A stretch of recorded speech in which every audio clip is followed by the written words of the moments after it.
Hello everyone and a very warm welcome from OLX Motors. मैं हूं आपका host Suhaib Mughira Siddiqui.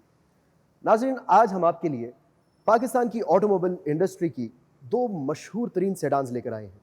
One is the best selling for the last year and the second is the fastest selling so for. Honda city और Toyota Yaris आपके सामने है।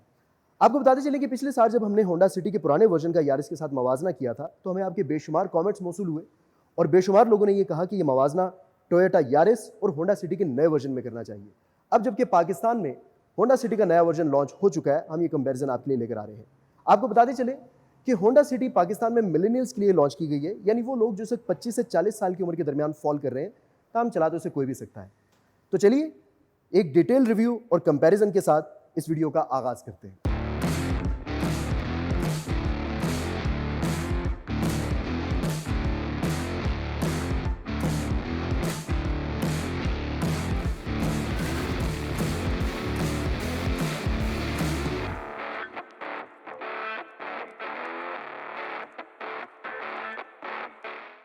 तो नाजरीन, बात शुरू करते हैं साइज और डायमेंशन से। होंडा सिटी यारिस के मुकाबले में 16 मिलीमीटर ज़्यादा लंबी है और 23 मिलीमीटर ज़्यादा ऊंची है, लेकिन टोयोटा यारिस सिटी के मुकाबले में 36 मिलीमीटर ज़्यादा चौड़ी है। इसी तरह व्हील बेस होंडा सिटी का 50 मिलीमीटर ज़्यादा है। ग्राउंड क्लियरेंस अगरचे पिछले वर्जन में होंडा सिटी में काफ़ी कम देखने को मिलती थी, लेकिन इस वर्जन में होंडा सिटी ने अपनी ग्राउंड क्लियरेंस को पहले की निस्बत काफ़ी ज़्यादा बेहतर किया है। तो नाजरीन, आगे चलते हैं गाड़ी के फ्रंट डिज़ाइन की तरफ। डिज़ाइन की बात करें तो ऑल न्यू होंडा सिटी बहुत स्पोर्टी, बहुत एग्रेसिव और बहुत अट्रैक्टिव डिज़ाइन के साथ आएगी, जहां आपको फ्रंट में क्रोम फिनिश देखने को मिलती है जो स्ट्रेच हुई है राइट लाइट से लेफ्ट राइट की तरफ, और इसके नीचे हमें आइकॉनिक होंडा हनीकॉम ग्रिल देखने को मिलती है। This is bold and this is super gold. इसके अलावा अगर लाइट्स की बात करें तो इस सिटी की लाइट्स सिविक से काफ़ी ज़्यादा इंस्पायर्ड है, बहुत स्लीक है और इसके अंदर डुअल बैरल हैलोजन लैंप्स लगे हुए हैं, जिनके साथ साथ आपको DRL इंटीग्रेटेड मिलते हैं। और इसके अलावा अगर आप नीचे बम्पर में देखें तो आपको फोग लाइट भी देखने को मिल जाएगी। टोयोटा यारिस की बात करें तो टोयोटा यारिस का डिज़ाइन आइकॉनिक टोयोटा सेडान का डिज़ाइन है।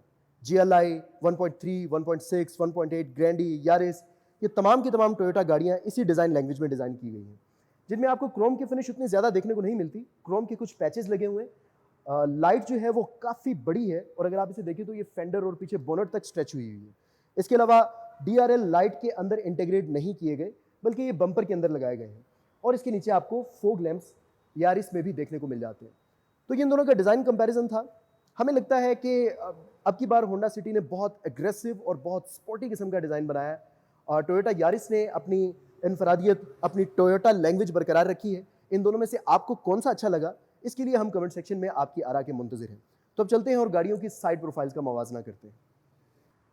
साइड प्रोफाइल की बात करें तो टोयोटा यारिस में हमें 15 इंच अलॉय रिम मिलता है, जिसके अंदर जनरल का टायर डाला गया है। उसके अलावा हमें साइड मिरर्स दिखाई दे रहे हैं, जिनके अंदर इंडिकेटर्स इंटीग्रेटेड तो हैं, लेकिन ये LEDs नहीं है, ये सिंपल हैलोजन लैंप्स हैं। इसके अलावा ये मिरर रिट्रैक्टेबल जरूर है, लेकिन ये ऑटो एडजस्टेबल नहीं है, इलेक्ट्रॉनिक नहीं है। इसका मतलब है कि अगर आपको इन्हें फोल्ड या अनफोल्ड करना है तो आपको ये मैनुअली करना पड़ेगा। गाड़ी के अंदर हमें क्रोम के हैंडल मिलते हैं, जिनके अंदर स्मार्ट एंट्री का बटन नजर आ रहा है। गाड़ी में चूंकि कीलेस एंट्री का ऑप्शन मौजूद है, तो आप सिर्फ एक टच से इसे अनलॉक करके गाड़ी में बैठ सकते हैं। इसके अलावा गाड़ी के साइड पे जो कैरेक्टर लाइंस हैं वो बहुत ज़्यादा लाउड नहीं है, बहुत सेफ और बहुत traditional design language Toyota Yaris में हमें देखने को मिलती है। तो चलिए देखते हैं होंडा सिटी ने अपनी गाड़ी की साइड प्रोफाइल को कैसा डिज़ाइन किया है। होंडा सिटी की साइड प्रोफाइल की बात करें तो हमें यहाँ पे 15 इंच का अलॉय रिम मिलता है, लेकिन ये डायमंड कट डिज़ाइन में है और इसमें यूरोस्टार का 15 इंच का टायर भी हमें मिल जाता है। होंडा सिटी के साइड मिरर्स रिट्रैक्टेबल भी हैं, लेकिन ये साथ साथ में ऑटो एडजस्टेबल भी हैं। आप एक सिंगल टच ऑफ बटन के साथ इन्हें फोल्ड या अनफोल्ड कर सकते हैं। और इसके अलावा इन मिरर्स के अंदर जो लाइट्स लगी हैं, जो इंडिकेटर्स इंटीग्रेट किए गए हैं, वो हैलोजन नहीं है, वो LEDs हैं। यारिस में हमें ये हैलोजन लैंप्स देखने को मिलते थे। इसके अलावा इसके अंदर हमें वाइजर्स भी नज़र आ रहे हैं जो यारिस में नहीं थे। गाड़ी का जो हैंडल्स हैं वो क्रोम में है, जिसमें स्मार्ट एंट्री का बटन उसी तरह मौजूद है जैसे कि यारिस में था। इसके अलावा अगर हम देखते हैं तो गाड़ी की जो डिज़ाइन लैंग्वेज है वो बहुत ज़्यादा स्पोर्टी है, बहुत एग्रेसिव है। गाड़ी की जो कैरेक्टर लाइन है ये बहुत प्रोनाउंस्ड है और गाड़ी को एक बहुत यंग और मॉडर्न किस्म की लुक दे रही है। तो अगर मुझसे मेरी पर्सनल ओपिनियन पूछी जाए तो टोयोटा यारिस अपने सेफ और ट्रेडिशनल डिज़ाइन के साथ अगर उसे पर्सोनीफाई किया जाए तो शायद वो कोई 35 साल का शख्स होगा, और अगर होंडा सिटी को हम पर्सोनीफाई करें तो ये 25 साल का छल छबीला नौजवान लगता है। लेकिन मेरी ज़ाती राय है, आपकी क्या राय है ये आप हमें कमेंट सेक्शन में बता सकते हैं। तो ये थी दोनों गाड़ियों की साइड प्रोफाइल्स। अब चलते हैं गाड़ियों के रेयर एंड की तरफ। तो चलिए दोनों गाड़ियों की रियर एंड का मवाजना करते हैं। अगर यारिस की बात की जाए तो यारिस की बैक साइड पे सबसे प्रोमिनेंट चीज़ इसकी बैक लाइट है। ये एलईडी लाइट है जो बैक फेंडर से लेके गाड़ी की तकरीबन डिक्की पर काफ़ी ज़्यादा स्ट्रेच हुई है। और इसके अलावा आपको सेंटर में एक रेयर व्यू के लिए कैमरा मिल जाता है। लोगोस लगे हुए हैं टोयोटा के, यारिस के, 1.5 सीवीटी के। इसके अलावा अगर आप यहाँ ऊपर देखें तो आपको रेयर माउंटेड ब्रेक लैंप मिल जाता है और एक कन्वेंशनल एंटीना आपको नजर आता है। इस गाड़ी में स्मार्ट की होने की वजह से जो गाड़ी का ट्रंक है वो डायरेक्ट की से ओपन हो जाता है। और अगर आप इस ट्रंक को खोलते हैं तो आपको एक 476 लीटर का एक ट्रंक मिलता है जिसके अंदर 2-3 बैग आसानी से रखे जा सकते हैं। और इसके अंदर एक छोटी सी लाइट भी लगी हुई है जो रात के वक्त इस ट्रंक को काफ़ी रोशन कर सकती है। अगर आप इसका कारपेट उठाते हैं तो नीचे आपको एक 15 इंच का ही स्पेयर व्हील मिलता है जिसमें अलॉय रिम नहीं है, ये स्टील का व्हील है। व्हील के अलावा आपको जैक और टूल किट भी इस गाड़ी में ट्रंक में मिल जाती है। इसके बाद हम देखते हैं कि होंडा सिटी की रेयर एंड पर क्या है। होंडा सिटी की बैक साइड पर जो रेयर लैंप्स हैं ये एलईडी नहीं है, ये सिंपल हैलोजन लैंप्स हैं, लेकिन ये नाइसली पुट है। और इसके अलावा अगर आप देखें तो क्रोम की फिनिश हमें यहाँ पर भी देखने को मिल रही है और होंडा का लोगो, सिटी, एस्पायर, ये चीज़ें लिखी हुई हैं। रेयर व्यू के लिए कैमरा भी दिया गया है और नीचे आपको रिफ्लेक्टर्स मिल जाते हैं। हनी कॉम का पैटर्न आपको बैक साइड पे मिलता है। और चूंकि होंडा में भी एक स्मार्ट की मौजूद है तो इसका भी ट्रंक आप डायरेक्ट की से खोल सकते हैं। होंडा सिटी का जो ट्रंक है वो काफ़ी ज़्यादा स्पेशियस है और ये यारिस से ज़्यादा लग रहा है क्योंकि इसकी जो कैपेसिटी है वो 510 लीटर्स की है, जिसकी वजह से इसके अंदर आप 3 बैग कम से कम वरना ज़्यादा भी आसानी से रख सकते हैं। अगर आप इसका कारपेट उठाते हैं तो आपको एक स्पेयर व्हील यहाँ पर भी मिल जाता है यूरोस्टार का, जिसमें अलॉय रिम नहीं है, उसी तरह स्टील का रिम है। तो ये इसका रेयर एंड था। आपको ब्रेक लैंप यहाँ पर भी मिल जाता है और यहाँ आपको कन्वेंशनल एंटीने की बजाय शार्क फिन मिलता है जो आपको गाड़ी के अंदर बेहतर रिसेप्शन दे रहा होता है। तो इन दोनों गाड़ियों का रेयर एंड था। अब चलते हैं गाड़ियों के अंदर और देखते हैं कि इंटीरियर में क्या क्या कुछ है। होंडा सिटी में एंट्री और एग्जिट बहुत स्मूथ है क्योंकि गाड़ी की ऊंचाई भी थोड़ी ज़्यादा है, गाड़ी की लंबाई भी ज़्यादा है और पिछली सिटी की निस्बत 16 मिलीमीटर का फ़र्क होने की वजह से आपको एक बड़ा मुनासिब लेग रूम मिलता है। तो चलते हैं गाड़ी का जो सबसे प्रोमिनेंट फीचर आपको बैठते ही नज़र आता है, जो महसूस होता है, वो गाड़ी की एक प्रीमियम लुक एंड फील है। ये पूरा डैशबोर्ड एक बहुत नाइसली पुट और नाइसली डिज़ाइंड एलिमेंट्स के साथ आपको वेलकम करता है। हम गाड़ी को स्टार्ट करते हैं और फिर एक एक करके इसके फीचर्स का जायज़ा लेते हैं। जैसे ही आपने गाड़ी को स्टार्ट किया, सबसे पहले आपको इंस्ट्रूमेंट क्लस्टर नजर आता है। ये 3 फेस इंस्ट्रूमेंट क्लस्टर है जिसमें राइट साइड पे मौजूद पैनल के अंदर आपको डिजिटल वॉच भी मिल रही है जिसमें टाइम नजर आ रहा है और आपको बाहर का टेम्परेचर भी ये गाड़ी बता रही है। इसके अलावा यहाँ पे आपको ट्रिप A, B, गाड़ी की मौजूदा एवरेज क्या है उसके मल्टीपल ऑप्शंस मिल जाते हैं। सेंटर में एक एनालॉग मीटर है और उसके साथ आपको RPM का एक मीटर मिल जाता है जिसके अंदर आपकी गियर की करंट पोजीशन शो होती है कि गाड़ी अभी पार्किंग में है, ड्राइव में है, स्लो में है या लो में। इसके बाद हम स्टीयरिंग पर आते हैं। गाड़ी के स्टीयरिंग के अंदर आपको दोनों साइड पे कुछ कंट्रोल के बटन दिए गए हैं। जो लेफ्ट साइड पे बटन है वो मीडिया कंट्रोल के हैं जहां से आप नेविगेट कर सकते हैं इंफोटेनमेंट स्क्रीन के अंदर और आवाज़ को बुलंद या कम कर सकते हैं। और राइट साइड पे आपको क्रूज कंट्रोल का एक बटन मिलता है। याद रखिएगा कि इस कैटेगरी के अंदर ये पहली गाड़ी है जिसमें क्रूज कंट्रोल का बटन दिया गया है, वरना ये आपको बहुत प्रीमियम और बड़ी गाड़ियों में देखने को मिलता है। तो ये होंडा की एक अच्छी शॉट है। इसके साथ साथ जो स्टीयरिंग की एडजस्टमेंट है वो भी बायलैटरल है। आमतौर पे गाड़ियों के अंदर जो स्टीयरिंग एडजस्टमेंट है वो सिर्फ टिल्ट होता है जिसको आप सिर्फ ऊपर या नीचे कर सकते हैं, लेकिन होंडा सिटी के अंदर टिल्ट के साथ साथ टेलीस्कोपिक एडजस्टमेंट भी आती है। आप स्टीयरिंग को आगे और पीछे भी कर सकते हैं और अपनी हाइट के मुताबिक, अपने पोस्चर के मुताबिक एडजस्ट कर सकते हैं। सिर्फ यही नहीं, गाड़ी की जो सीट है उसके अंदर सिर्फ रिक्लाइन और आगे और पीछे मूव करने का ऑप्शन नहीं है, उसकी आप हाइट भी एडजस्ट कर सकते हैं अपनी हाइट के एतबार से कि जिस जगह पर आपको सिटिंग पोस्चर मुनासिब लगे आप उसे वहां पर रोक सकते हैं। ये दोनों फीचर्स इकट्ठे मिलके आपको ऑप्टिमम ड्राइविंग पोस्चर देते हैं जो मेरे ख्याल में एक बड़ा अच्छा ऑप्शन है।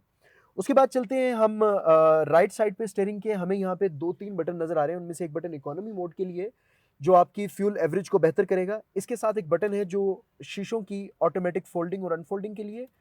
रिट्रैक्टेबल मिरर्स के लिए यहाँ पर एक और बटन दिया गया है जिससे आप गाड़ी के मिरर्स को अंदर बैठे हुए रिट्रैक्ट कर सकते हैं। जो AC वेंट्स हैं वो बड़े स्लीक हैं, बड़े मॉडर्न हैं, बड़े खूबसूरत हैं और कॉम्प्लीमेंट कर रहे हैं गाड़ी की ओवरऑल जो डिज़ाइन फिलॉसफी हमें नज़र आ रही है। और इसके साथ साथ जो गाड़ी का सेंटर कंसोल है उसमें टॉप पे हमें जो चीज़ नज़र आ रही है वो एक 9 इंच का इंफोटेनमेंट सिस्टम है। ये एंड्रॉयड इंफोटेनमेंट सिस्टम है जिसके अंदर ना सिर्फ वाईफाई मौजूद है, इसके साथ ब्लूटूथ कनेक्ट किया जा सकता है, ऑक्स भी मौजूद है, उसके साथ भी आप उसे कनेक्ट कर सकते हैं। लेकिन इसके अंदर बेसिक जो ऐप्स हैं वो बड़ी सारी पहले से मौजूद है। जैसे कि इसमें आपको मैप्स की ऐप मिल जाएगी, आपको एंटरटेनमेंट की जो बेसिक ऐप्स हैं, म्यूजिक प्लेयर्स वगैरह वो मिल जाएंगे। सो एक किस्म का एक एंड्रॉयड पैनल है जो यहाँ पर लगा हुआ है। एंड्रॉयड पैनल से अगर आप ज़रा नीचे आते हैं तो आपको एसी को कंट्रोल करने के लिए एक पूरा डिजिटल पैनल मिलता है, जिसके अंदर कन्वेंशनल बटन्स नहीं है, बल्कि ये पूरे का पूरा पैनल टच से कंट्रोल होता है। यहाँ से आप एसी को एडजस्ट कर सकते हैं, यहाँ से आप इसका एयर थ्रो कंट्रोल कर सकते हैं। इसके अलावा डिफोगर्स हैं रेयर और फ्रंट स्क्रीन के लिए, एग्जॉस्ट है, और यहाँ पे जो इवन एसी की जो डायरेक्शन है कि आपको फेस पे थ्रो चाहिए, टांगों पे चाहिए, वो भी टच से ही कंट्रोल हो रही है। नीचे अगर आप आते हैं तो आपको यहाँ पर एक पावर सॉकेट मिलता है जिसके अंदर आप अपना चार्जर लगा सकते हैं, लाइटर लगा सकते हैं, दो आपको कप होल्डर्स मिल जाते हैं, और उसके बाद यहाँ पे सीवीटी ट्रांसमिशन के लिए गियर बॉक्स लगा हुआ है जिसके साथ हैंड ब्रेक के नीचे भी एक मुनासिब जगह मौजूद है। सेंटर कंसोल जो है वो बड़ा नाइसली प्लेस्ड है, आपकी बाजू बड़ी आराम से इस पर रखी जाती है, और इसके अंदर एक स्टोरेज कंपार्टमेंट भी है।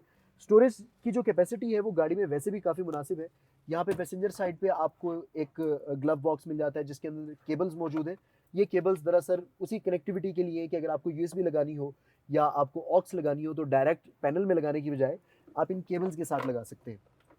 इसके साथ साथ अगर आप फ्रंट डोर की तरफ आते हैं, राइट डोर की तरफ आते हैं, तो यहाँ पे आपको तमाम के तमाम बटन मिल जाते हैं। विंडो को कंट्रोल करने के लिए लॉक अनलॉक के बटन मिल जाते हैं, और इस तरह की कुछ बेसिक बटन आपको मिल जाते हैं।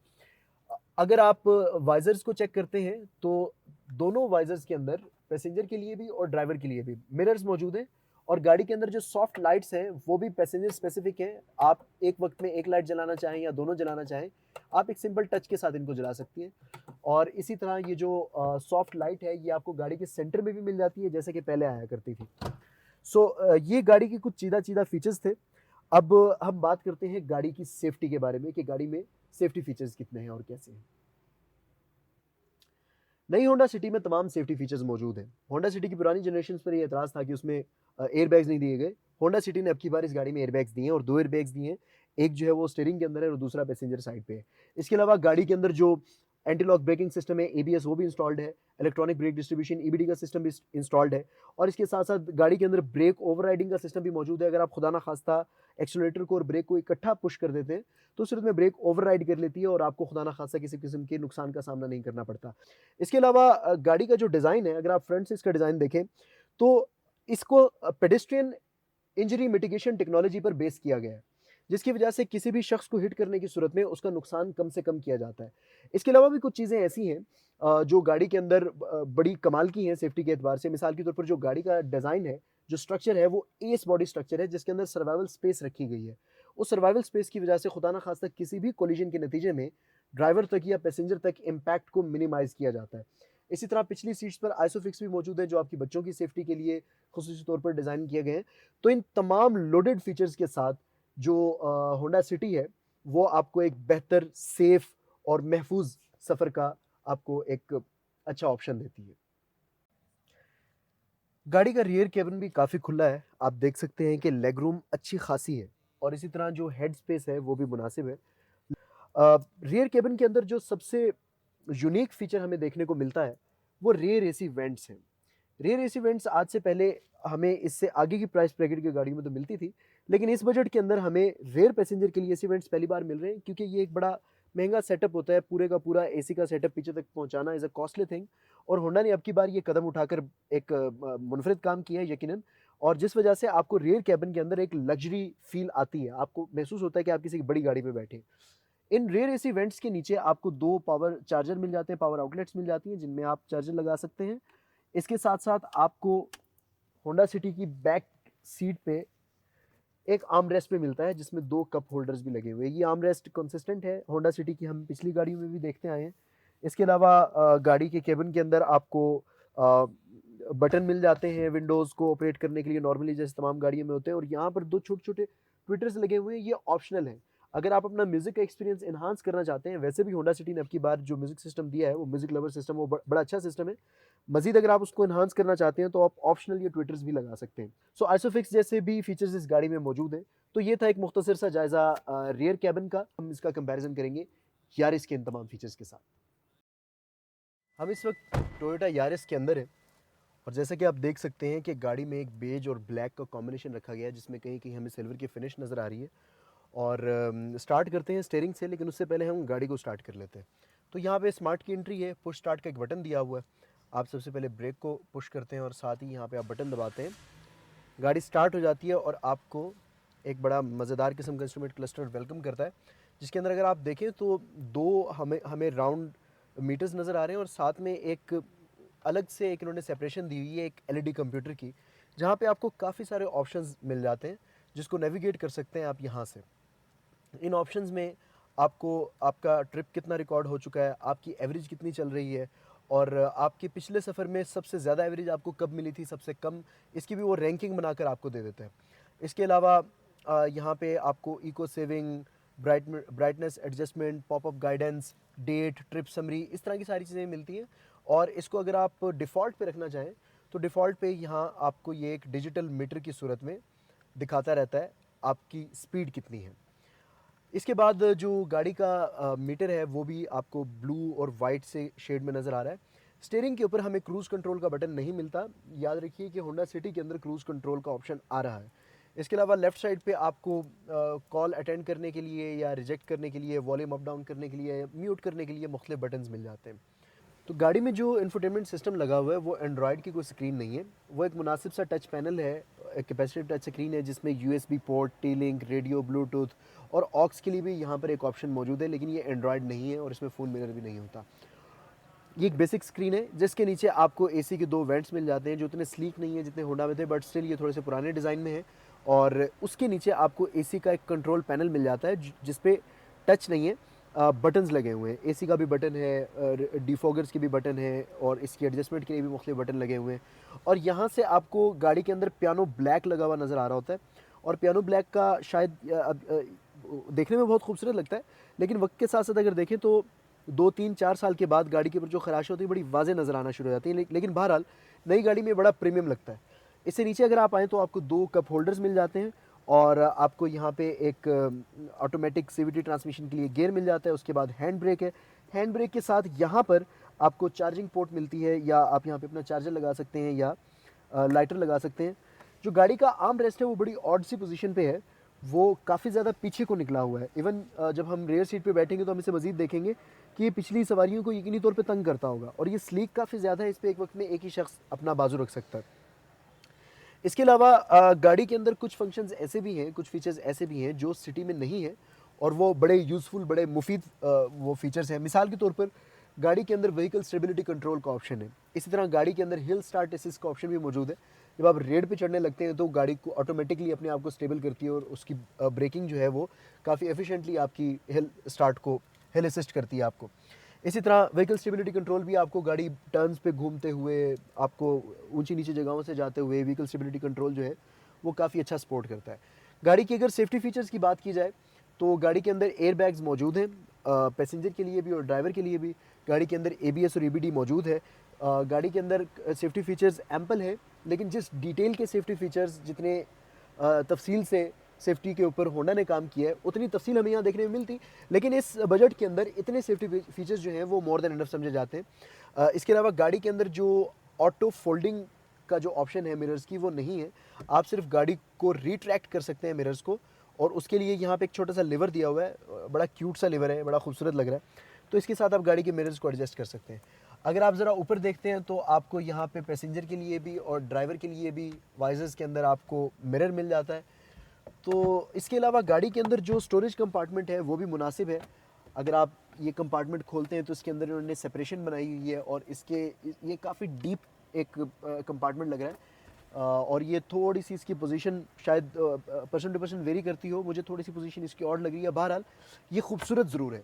इसकी जो डिज़ाइन है अंदर से वो एक लाइन जो है वो थोड़ी सी साइड की तरफ मूव करती हुई नज़र आ रही होती है, ये प्यारा लग रहा है। और बेज और ब्लैक का जो कॉम्बिनेशन है वो वैसे भी एक थोड़ी सी प्रीमियम आपको लुक एंड फील देता है, और बेज होने की वजह से ये गाड़ी थोड़ी सी खुली भी लग रही है। हालांकि कॉम्पैक्ट सेडान है लेकिन मुनासिब इसका हमें साइज़ लग रहा है। तो ये हमारा फ्रंट का केबिन था। अब हम पीछे चलते हैं और रेयर केबिन में देखते हैं कि वहाँ पे हमें क्या क्या ऑप्शन मिलते हैं। हम इस वक्त टोयोटा यारिस के रेयर केबिन में हैं और ये स्पेशियस है, लेग रूम मुनासिब है, हेड रूम भी ठीक है, बैठने में किसी किस्म का कोई मसला नहीं हो रहा। The only thing I am missing is the rear vent. AC के रेयर वेंट्स आपको एसी में सिटी में देखने को मिलते थे, वो यहाँ पर नहीं है, लेकिन बहरहाल चार्जिंग के लिए यहाँ पर 2 स्लॉट्स दी गई हैं। रेयर पैसेंजर भी अपने अपने यहाँ पे चार्जर लगा सकते हैं। और गाड़ी का चूँकि बेड जो है वो फ्लैट है, गाड़ी में कोई हम्प नहीं है और गाड़ी थोड़ी सी चौड़ी भी है, तो 3 लोग किसी ना किसी तरह सिटी से शायद थोड़े से यहाँ पे कंफर्टेबल हो। लेकिन ये जो एक थोड़ा सा आर्म रेस्ट पीछे की तरफ ज़रा ज़्यादा निकला हुआ है ऑड सी पोजीशन पे, ये थोड़ी सी अनकंफर्टेबल करने वाली चीज़ है। लेकिन बहरहाल फ्लैट बेड होने की वजह से, ज़्यादा स्पेस होने की वजह से आई एम श्योर कि रेयर पैसेंजर भी आसानी से यहाँ पे एडजस्ट कर सकते हैं। गाड़ी के अंदर सिटी की तरह आर्म रेस्ट नहीं है, ताहम गाड़ी के अंदर आपको आइसोफिक्स मिल जाता है बच्चों की सीट हुक इन करने के लिए।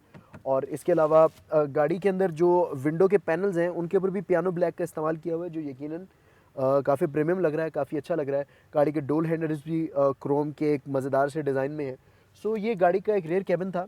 इसके अंदर आपको स्टोरेज की भी कैपेसिटी काफ़ी मिल जाती है। सीट्स के पीछे आपको यहाँ पे फाइल रखने के लिए फ़ोल्डर मिल जाता है, यहाँ पे आपको कंपार्टमेंट मिल जाते हैं जहाँ पे अपनी पानी की बोतल्स रख सकते हैं। और इसके अलावा कॉइन्स वगैरह रखने के लिए भी यहाँ एक छोटी सी कैपेसिटी यहाँ पे मौजूद है। तो ये हमारा एक थोड़ा सा ओवरव्यू था यारिस के इंटीरियर का। अब मवाजना बनता है last but not the least engine का। अब बात करते हैं दोनों गाड़ियों की इंजन की। होंडा सिटी के top of the line variant में 1497 सीसी का SOHC 16 वॉल्व 4 सिलेंडर इंजन लगाया गया है। ये इंजन 118 की हॉर्स पावर और 145 न्यूटन मीटर का टॉर्क प्रोड्यूस करता है। अब की बार होंडा ने अपनी गाड़ी के इस इंजन में अर्थ ग्रीन टेक्नोलॉजी का इस्तेमाल किया है और कैटेलिक कन्वर्टर का भी इस्तेमाल किया है। और ये जो इंजन है ये यूरो 4 इंजन है। इन सारी चीज़ों की वजह से इस गाड़ी के इंजन की एफिशिएंसी भी बेहतर है और ये इन्वायरमेंट फ्रेंडली भी है। जबकि यारिस की अगर हम बात करें तो यारिस के अंदर भी 15 सीसी का इंजन है, लेकिन ये SOHC नहीं बल्कि ये DOHC 16 वॉल्व 4 सिलेंडर इंजन है, जो कि तकरीबन 106 की हॉर्स पावर रखता है और 145 बल्कि 140 न्यूटन मीटर का टॉर्क प्रोड्यूस करता है। DOHC और SOHC में जो बेसिक फ़र्क है वो कैम शाफ्ट का होता है। SOHC stand for single overhead cam shaft और DOHC stand for dual overhead cam shaft. तो डुअल ओवरहेड कैम शाफ्ट की वजह से यहाँ पर एग्जॉस्ट और इनटेक के लिए दो वॉल्व साइमल्टेनियसली ऑपरेट होते हैं, जिसकी वजह से इस इंजन की जो एफिशिएंसी है वो ज़रा बढ़ जाती है। तो ये मवाजना था इन गाड़ियों के इंजन्स का। लेकिन हमारा मानना ये है, नंबर्स में अगरचे होंडा सिटी का इंजन यारिस से बेहतर दिखाई दे रहा है, लेकिन ये फैसला टेस्ट ड्राइव के बगैर नहीं किया जा सकता। तो चलिए इन दोनों गाड़ियों की टेस्ट ड्राइव की तरफ चलते हैं। व्यूअर्स, हम होंडा सिटी की टेस्ट ड्राइव के लिए निकले और जहाँ तक पहला इंप्रेशन है इस गाड़ी की टेस्ट ड्राइव का, तो केबिन जो है वो बड़ा प्रीमियम है और साउंड प्रूफिंग बहुत अच्छी है। मतलब इंजन की आवाज़ भी नहीं आ रही है और बाहर अच्छा खासा शोर है और आपको भी अंदाज़ा हो रहा होगा कि हमें किसी किस्म की कोई आवाज़ जो है वो गाड़ी के अंदर नहीं आ रही। तो साउंड प्रूफिंग के तो नंबर पूरे बनते हैं। इसके अलावा जो गाड़ी की ड्राइव है वो भी बहुत स्मूथ है, सस्पेंशन भी बेहतर है काफ़ी, और गाड़ी का जो थ्रॉटल है, जो पिक है, वो अभी हमने उतना ज़्यादा प्रेशर अगर अभी नहीं देकर देखा, वो हम ज़रा खुले रोड पे पहुंचते हैं तो उसको भी चेक कर लेंगे। लेकिन ओवरऑल जो गाड़ी है वो काफ़ी पावरफुल इंजन इसका लग रहा है और ड्राइव करने में काफ़ी मज़ा आ रहा है। उससे ज़्यादा जो इम्पोर्टेंट चीज़ है, जो मैं डिफरेंस महसूस कर रहा हूँ यारिस में और होंडा सिटी में, वो कस्टमाइजेशन का है, ड्राइविंग पोस्चर के कस्टमाइजेशन का। आप स्टीयरिंग को टिल्ट और टेलीस्कोपिक की मदद से कहीं भी एडजस्ट कर सकते हैं और फिर अपनी सीट की हाइट, उसकी पोजीशन मल्टीपल डायमेंशन में एडजस्ट करके आप अपने ऑप्टिमम जो ड्राइविंग पोस्चर है उसको अचीव कर सकते हैं। तो इस लिहाज से जो है गाड़ी का मुझे ज़रा इंडिकेटर दे रही है गाड़ी सीट बेल्ट लगाने के लिए। ये भी एक स्टैंडर्ड सेफ्टी फीचर है जो होना चाहिए हर गाड़ी में। तो जो ओवरऑल ड्राइविंग एक्सपीरियंस है गाड़ी का वो बड़ा मज़ेदार है। गाड़ी का इंजन पावरफुल है और इसके अंदर आपको मोड भी मिल जाता है, इकोनॉमी मोड। अभी हम नॉर्मल मोड पे चल रहे हैं, तो जैसे ही हम इकोनॉमी पे आते हैं गाड़ी आपको बेहतर फ्यूल एवरेज देना शुरू कर देती है और गाड़ी का जो थ्रॉटल है उसमें को बहुत ज़्यादा फ़र्क नहीं महसूस होता। मेरा नहीं ख्याल कि नॉर्मल ड्राइव में और इको की ड्राइव में बहुत ज़्यादा फ़र्क मुझे महसूस हो रहा है। गाड़ी की जो ग्राउंड क्लियरेंस है वो भी चूँकि अब की बार होंडा ने उस पर काफ़ी काम किया है और अब की बार 172 मिलीमीटर की ग्राउंड क्लियरेंस के साथ आई है। तो हम अभी इसको एक गड्ढे से गुजार के देखते हैं गाड़ी को। ओह वंडरफुल, ज़बरदस्त। तो ये अच्छा खासा गड़ा था और इसमें हम बड़े स्मूथली इस गाड़ी को लेकर आए हैं। तो मुझे लग रहा है कि अच्छी ग्राउंड क्लियरेंस, अच्छी सस्पेंशन के साथ जो होंडा सिटी पे एक ठप्पा लगा हुआ था कि ये सिर्फ अर्बन कार है, वो मेरे ख्याल अब उतरने वाला है। अच्छी खासी गर्मी है, आज दोपहर के 12 बज रहे हैं और इस शदीद गर्मी में भी जो एसी की परफॉर्मेंस है वो बहुत तसल्ली बख्श है। और इवन ये कि मैंने अभी एसी कम किया है, ठंड लगना शुरू हो गई थी। बाहर का जो टेम्परेचर है वो गाड़ी हमें दिखा रही है, इस वक्त जो है कोई 35 डिग्री सेंटीग्रेड चल रहा है। और लेकिन हमारा जो अंदर का टेम्परेचर है वो हम अपनी मदद से डिजिटल क्लाइमेट कंट्रोल की मदद से सेट कर सकते हैं जितना भी करना चाहें। तो एक और गड़ा आ गया, यहाँ से निकाल के देखते हैं। बहुत ज़बरदस्त। तो मेरा ख्याल है कि जो स्पीड ब्रेकर के और गढ़ों के जो टेस्ट हैं वो अभी हमने 2 तो आपके सामने ही किए हैं, और वो गाड़ी ने बड़ा स्मूथली उन गढ़ों को, उन स्पीड ब्रेकर्स को टैकल किया है। बाकी यारिस के मुकाबले में इसमें जो चीज़ें अभी फील हो रही हैं काफ़ी सारी बेहतर, वो आपको जो मंजर नज़र आ रहा है डैशबोर्ड का वो प्यारा है। आपके पास ऑप्शंस इतने ज़्यादा हैं, जो सेपरेशन है ड्राइवर की और पैसेंजर की वो बहुत मज़ेदार है। दरमियान में एक बहुत बड़ा कंसोल है, यारिस में वो उसके अंदर हम्प्स से हैं, तो पर्सनली मुझे ये वाला कंसोल ज़रा ज़्यादा बेहतर लग रहा है, सेंटर कंसोल। और आर्म रेस्ट भी बड़ा अच्छी जगह पे पोजीशनड है, आपके ना लेग रूम तंग कर रहा है, ना पीछे वाले को कोई लेग रूम का मसला हो रहा है, हेड रूम का भी कोई मसला नहीं हो रहा। So yes, this car is great as per as the driving is concern. तो हम ज़रा सा मज़ीद इसका थ्रॉटल चेक करने के लिए थोड़े से किसी खुले रोड पर जाते हैं और देखते हैं कि गाड़ी की पिक कैसी ऐसी है। हम अभी नॉर्मल मोड में चल रहे हैं, हम इकोनॉमी मोड में नहीं है, तो एक बार ज़रा सा इसको पिक दे के देखते हैं।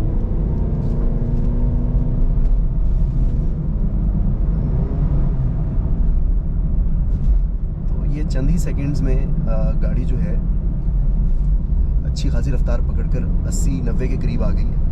तो थ्रॉटल तो बहुत अच्छा है, पिक बड़ी अच्छी है इसका। तो ये था होंडा सिटी का एक छोटा सा टेस्ट ड्राइव एक्सपीरियंस, और ये गाड़ी ने ऑटो लॉक भी कर दिया जैसे थोड़ी सी स्पीड पकड़ी। तो इसके अंदर हमें पता लग रहा है कि गाड़ी की साउंड प्रूफिंग अच्छी है, गाड़ी का ड्राइव एक्सपीरियंस अच्छा है, थ्रॉटल पिक अच्छी है, गाड़ी लग्जरियस है, कंफर्टेबल है, इकोनॉमिकल है, 15 किलोमीटर पर लीटर की एवरेज ये वैसे देती है, अगर इकोनॉमी में चलाएंगे तो थोड़ा और अच्छा दे देगी। तो इन सारी चीज़ों के साथ हमें लग रहा है कि होंडा सिटी का ये जो नया वेरिएंट है वो आपको एक बहुत मज़ेदार और लग्जरियस किस्म का ड्राइव एक्सपीरियंस यकीनी तौर पर दे रहा है। तो देखते हैं कि यारिस के साथ इसका क्या फ़र्क है और यारिस हमें किस तरह का ड्राइव एक्सपीरियंस देती है। तो व्यूअर्स, हम इस वक्त टोयोटा यारिस की टेस्ट ड्राइव पे निकले हैं और गाड़ी का जो पहला रिस्पांस है दैट इज़ वेरी वेलकमिंग। गाड़ी की जो कुशनिंग है वो भी अच्छी है और जो केबिन है वो भी मुनासिब है। गाड़ी के अंदर जो बेज और ब्लैक का कॉम्बिनेशन है वो उतना प्रीमियम नहीं लग रहा, शायद शेड्स की सिलेक्शन की वजह से, जितना एल्टिस में या GLI या ग्रैंडी में लगता है, but still it is good. गाड़ी के अंदर पियानो ब्लैक का भी इस्तेमाल काफ़ी ज़्यादा किया गया है। और लेकिन जो एक दो चीज़ें मैं महसूस कर रहा हूँ, अभी हमने गाड़ी को स्पीड ब्रेकर से गुजारा था तो खड्डों के ऊपर जो इसकी परफॉर्मेंस है वो बहुत शानदार है, क्योंकि जो टोयोटा की अलमशहूर सस्पेंशन है वो प्लस गाड़ी की बहुत ज़्यादा ग्राउंड क्लियरेंस काफ़ी ज़्यादा है, जिस वजह से गाड़ी थोड़ी सी ऊंची भी लगती है। और लेकिन इसका फ़ायदा ये होता है कि पाकिस्तान की सड़कों पे स्पीड ब्रेकर्स पे, गढ़ों के ऊपर, ऊंचे नीचे रास्तों में, रूरल एरियाज़ में चलने के लिए ये गाड़ी बिल्कुल फिट है। गाड़ी का जो रिस्पॉन्स है, इंजन की जो परफॉर्मेंस है that is also very good.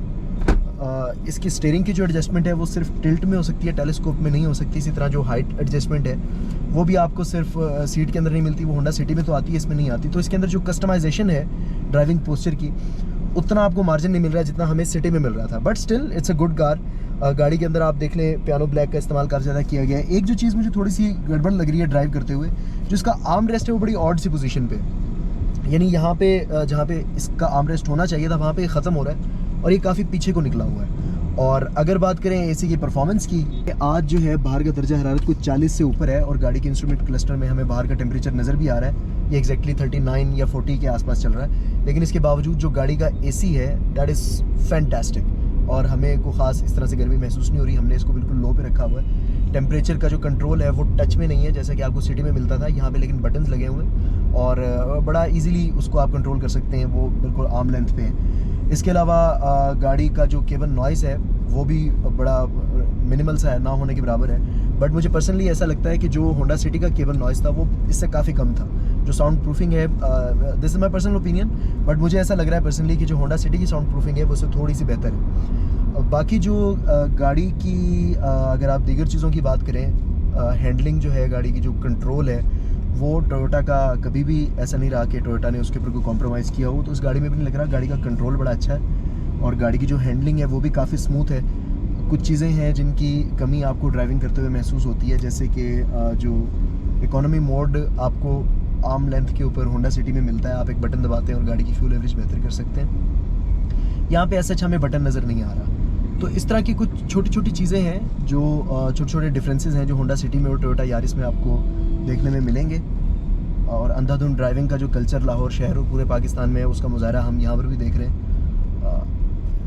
और अगर इंजन परफॉर्मेंस की बात करें तो गाड़ी का जो थ्रॉटल है वो वैसे अगर आप डी पे चला रहे हो तब भी मुनासिब है, अच्छा है, जिस तरह ऑटोमेटिक गाड़ियों का इस कैटेगरी के अंदर होता है। लेकिन इसके साथ साथ जो यारिस है वो आपको मैनुअल गियर की भी ऑप्शन देती है। अगर आप इस गियर को यहाँ से राइट करें तो आप इसको ईज़िली एक क्लिक से ऊपर या नीचे कर सकते हैं और गियर की जो इन्फॉर्मेशन है वो आपको इंस्ट्रूमेंट क्लस्टर पर नज़र आना शुरू हो जाती है। तो डी के ऊपर भी अगर आप चलाते रहें तो इसका थ्रॉटल जो है वो बड़ा शानदार है, कोई मसला नहीं है थ्रॉटल के अंदर। ब्रेकिंग भी इसकी एफिशिएंट है, ABS ब्रेक है और इसके अलावा गाड़ी के अंदर सेफ्टी फीचर्स सारे पूरे हैं। एयर बैग्स हैं गाड़ी के अंदर, तो गाड़ी के अंदर electronic brake distribution, hill start assist और व्हीकल स्टेबिलिटी कंट्रोल, इस तरह की चीज़ें भी मौजूद हैं। तो इस हवाले से जो इंजन की परफॉर्मेंस के हवाले से अगर बात करें तो गाड़ी जो है वो मुनासिब है जिस तरह की इस लीग की गाड़ियाँ हुआ करती हैं। थ्रॉटल जो है वो इसको हमें थोड़ी सी रेस दे के चेक करते हैं तो I think this is fantastic. इस लीग के अंदर इतने इंजन के अंदर जितने को परफॉर्मेंस गाड़ी को देनी चाहिए वो गाड़ी दे रही है। और हम एक बार हम इसको थोड़ा सा थ्रॉटल दे के इसकी ब्रेक एक बार टेस्ट कर लेते हैं कि ब्रेक का रिस्पांस जो है वो कितना अच्छा आता है। एक्सीलेंट। और इसकी ABS जो है वो हमें ऑपरेशनल नज़र आ रही है कि वो ऑपरेशनल है। गाड़ी को चलाते हुए आपको इस स्क्रीन के अंदर या कंप्यूटर के अंदर नेविगेट करने के लिए जो बटन स्टीयरिंग के ऊपर दिए गए हैं ये मेरे ख्याल से बड़ा अच्छा ऑप्शन है। ये दोनों गाड़ियों में, होंडा सिटी में भी आ रहे हैं और यारिस में भी आ रहे हैं। फ़र्क सिर्फ क्रूज़ कंट्रोल के बटन का है। बाकी जो गाड़ी का जो ड्राइविंग एक्सपीरियंस है that is very smooth, that is wonderful. और this is the Toyota experience जिसकी वजह से पाकिस्तान के लोगों ने टोयोटा को हमेशा अच्छा रिस्पॉन्स दिया है। और शायद इसी रिलायबिलिटी और ड्यूरेबिलिटी की वजह से जो यारिस है वो पाकिस्तान की पिछले साल की बेस्ट सेलिंग कार रही है। लेकिन सवाल ये पैदा होता है कि अब होंडा सिटी के आने के बाद जो इतने सारे फीचर्स के साथ लोड होकर आई है और जिसको पहले ही महीने में पाकिस्तानियों ने इतना शानदार रिस्पांस दिया है, तो यारिस को एक सख्त कंपटीशन देखने को मिलेगा। बाकी ये फैसला वक्त करेगा कि कौन सी गाड़ी पाकिस्तान के लोगों को कितनी ज़्यादा पसंद आई है। तो ये एक छोटा सा रिव्यू था यारिस के इंटीरियर का। होंडा सिटी और टोयोटा यारिस पाकिस्तान की मकबूल तरीन सेडान्स हैं। जहाँ पिछले साल Toyota Yaris best selling sedan रही, वहाँ इस साल धुआंधार लॉन्चिंग सेरेमनी के बाद होंडा सिटी के अब तक 15,000 से ज़ायद यूनिट्स बुक हो चुके हैं। एक बार अगर हम रीकैप करें तो हमें पता लगता है कि होंडा सिटी के अंदर कम से कम 18 फीचर्स ऐसे हैं जो टोयोटा यारिस में नहीं हैं, जिनमें क्रूज़ कंट्रोल, टेलीस्कोपिक और tilt steering adjustment, front seat की height adjustment, rear AC vents, auto electronic mirrors और इन जैसे कई फीचर्स शामिल हैं। जबकि कुछ फीचर्स ऐसे भी हैं जो टोयोटा यारिस में है लेकिन होंडा सिटी में नहीं है। मिसाल के तौर पर व्हीकल स्टेबिलिटी कंट्रोल और इसी तरह hill start assist, back LED lights जैसे कुछ फीचर्स हैं जो आपको टोयोटा यारिस में तो मिलते हैं लेकिन होंडा सिटी में नहीं मिलते। बहरहाल इन दोनों गाड़ियों में से कौन सी गाड़ी अच्छी है, इस पे आपका फैसला हमें कमेंट सेक्शन में चाहिए। हम मुंतज़िर रहेंगे कि आप क्या कमेंट करते हैं। और अब आता है $1 मिलियन क्वेश्चन कि इन दोनों गाड़ियों की कीमतें क्या क्या हैं। Honda city top of the line variant 31,74,000 रुपये की कीमत में दस्तयाब है, जबकि Toyota Yaris top of the line variant 29 lakh रुपए की कीमत में दस्तयाब है। तो ख़वातीन और हज़रात, ये था एक छोटा सा कंपैरिजन और रिव्यू होंडा सिटी और टोयोटा यारिस का। मज़ीद ऐसे रिव्यूज़ और वीडियोज़ देखने के लिए OLX मोटर्स के तमाम हैंडल्स को यूट्यूब, फेसबुक और इंस्टाग्राम पर सब्सक्राइब कीजिए, फॉलो कीजिए, लाइक कीजिए और हमारे साथ जुड़े रहिए मज़ीद वीडियोज़ के लिए। तब तक के लिए इजाज़त दीजिए। अल्लाह हाफ़िज़।